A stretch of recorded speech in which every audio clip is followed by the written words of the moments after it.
et bienvenue à l'église Notre-Dame-des-Grâces de Revel. Je suis ravi de vous accueillir aujourd'hui dans cette vidéo pour vous présenter le grand orgue de l'église que vous voyez derrière moi. Initialement construit par Baptiste Puget en 1881, cet instrument a fait l'objet d'une restauration entre 2008 et 2011. Il fut notamment inauguré par l'organiste Marc Chiron. Aujourd'hui, aux côtés d'amis, d'organistes passionnés, d'un facteur d'orgue et de prêtres, je vous propose de pénétrer dans l'intimité de cet instrument afin de mieux le comprendre et mieux le découvrir. Nous sommes ici aux commandes de cet instrument. J'appelle communément ça le poste de pilotage de l'orgue.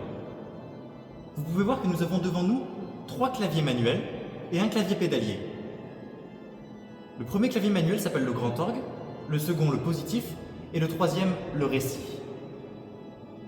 Vous pouvez observer que de part et d'autre des claviers se trouvent des tirants que l'on peut pousser ou tirer. Ça s'appelle des tirants de registre et ça permet de changer les sonorités de l'instrument.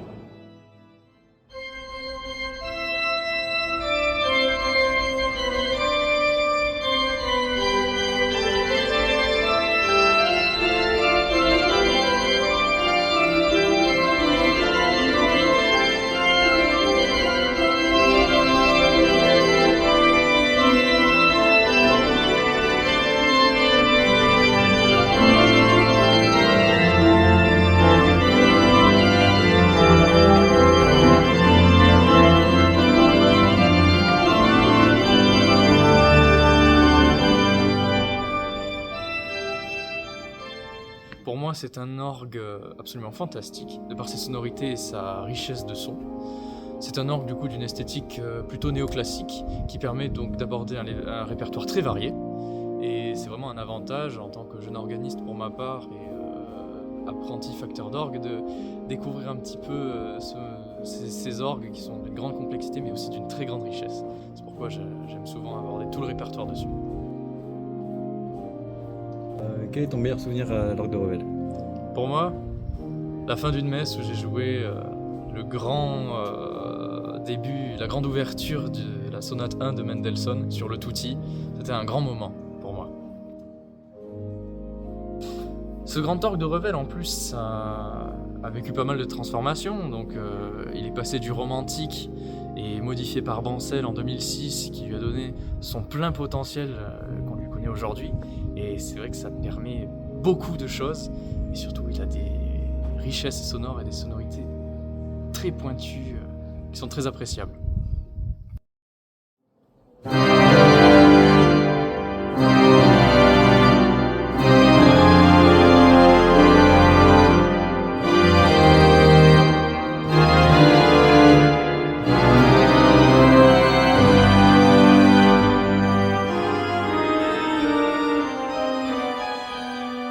Monsieur le curé, à Revel, vous avez un grand instrument qui est quand même en bon état, surtout ces temps-ci.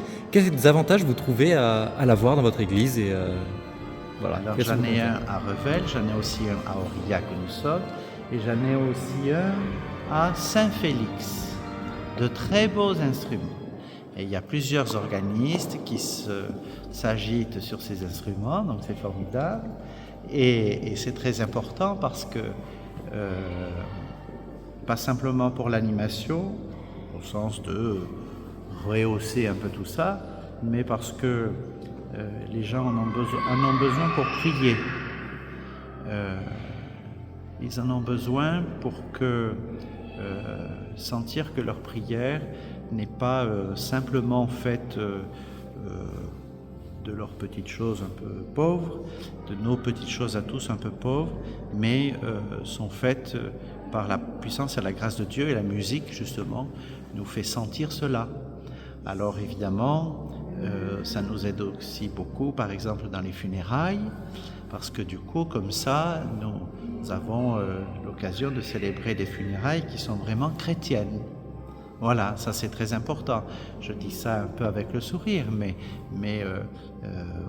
du coup, eh bien, les gens n'ont plus besoin de trop se poser la question de la musique, puisqu'elle y est, et donc du coup de se concentrer sur ce qui est important, c'est-à-dire le salut de l'âme du défunt.